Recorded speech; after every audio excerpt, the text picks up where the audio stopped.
ఇక senior journalist Kommineni శ్రీనివాసరావును వెంటనే విడుదల చేయాలంటూ సుప్రీంకోర్టు ఇచ్చిన ఆదేశాలు చంద్రబాబు నాయుడుకి పెద్ద చెంపపెట్టు అన్నారు వైసీపీ అధినేత మాజీ సీఎం జగన్. నిరంకుశంగా, అప్రజాస్వామికంగా, అరాచకంగా వ్యవహరిస్తోన్న చంద్రబాబుకు గట్టిగా బుద్ధి చెప్పిందన్నారు.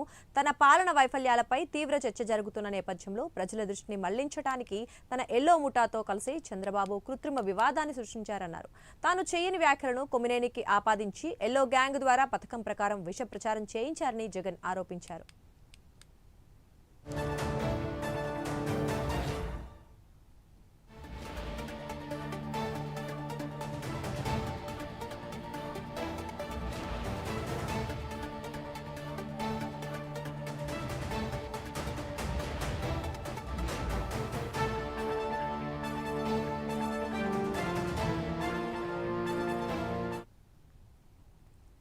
మహిళల నిరసన ముసుగులో తమ కార్యాలయాలపై దాడులు చేయించారన్నారు. చంద్రబాబు నాయుడు తన తప్పు తెలుసుకోకుండా ఆ వ్యాఖ్యలను వైసీపీకి, సాక్షి మీడియాకు ఆపాదిస్తూ నిన్న మాట్లాడటంతోనే ఆయన రాజకీయ లబ్ధి కోసం ఈ కుట్ర పన్నారని అర్థమవుతోందన్నారు.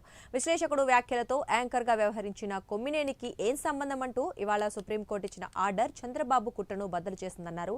వక్రీకరణలు, అబద్దాలు ఎల్లకాలం చెల్లుబాటు కావన్నారు జగన్.